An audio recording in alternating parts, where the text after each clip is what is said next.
1980, most of you won't remember this, Tom Peters wrote a book, and it was the first major book that started saying customer, customer, customer, based on empirical research about what made great companies over time. And by the mid-1980s, you were getting more and more literature on this, and by today, there's a ton. And what's interesting is even though a few of those airlines did come up in terms of their customer orientation, most have not. And if you go and look at most industries, we have made progress. There's no question since 1980.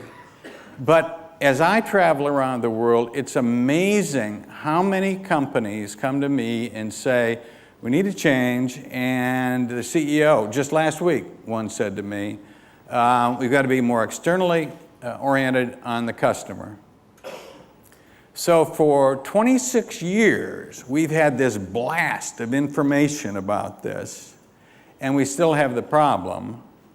And that's what I want to talk about today, why things haven't changed as much as we would like. I want to hear one idea at a time. Believe it or not, you're going to raise your hand. I'll go out. You don't need microphones. I'll just broadcast everybody else what you're saying, one idea at a time, about whether they're going to make the big leap, because they need, trust me, lots of change, and win or lose, and specifically what you saw there. What are the hints that lead you to that conclusion? Now, this is awkward to get going with, but I've noticed a striking pattern as I've done things like this around the world, and that is under these circumstances, great leaders raise their hands. The power of tradition is huge. And if you don't somehow get it ground into something like the culture, it is amazing how it can kind of slide back, and that's the last step in these stories. Urgency. Let's move. Let's take it. There's some new stuff. Let's see if we can process it. If it's no good, boom. Let's move on. Let's move on. That's how those guys were making a huge leap. I'm John Kotter, and just to be clear at the beginning, I recognize that this must look, to most of you, pretty absurd. This is indeed a stuffed bird.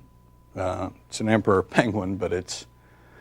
And this is a prop because it's not freezing in here. This is a nice studio at 68 degrees, so why are we doing this? Well, Holger Rathgeber and I have recently written a book that's called Our Iceberg is Melting.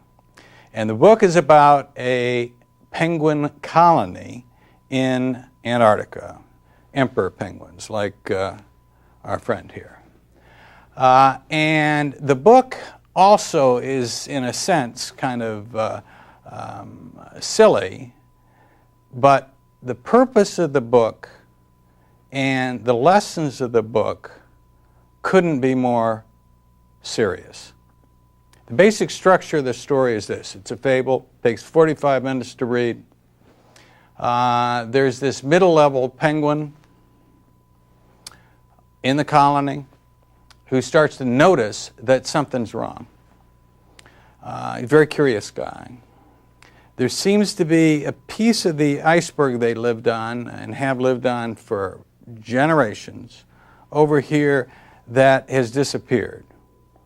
And so because he's curious, he starts looking around and he discovers some very disturbing evidence that the iceberg could be melting. And worse yet, and it's a long story, but what it boils down to, he discovers that the iceberg is melting in a way that it could literally break apart during the dead of winter when it is literally dark down there about 24 hours a day with catastrophic consequences.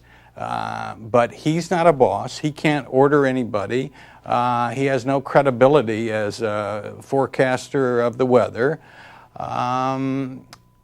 and people aren't inclined to listen to somebody who worries. And the book is about what Fred did. It's a book about change, a book about a changing world and how you can change with it or not change. And in this little fable, we have put all of the very, very real problems that we've found when studying organizations in the real world, the problems they run into when they have difficulty even seeing change, the problems they run into when they try to deal with it, and we put in the most clever of solutions that we've seen real people come up with, so that at the end they really achieve something terrific. They end up in better condition than when they started.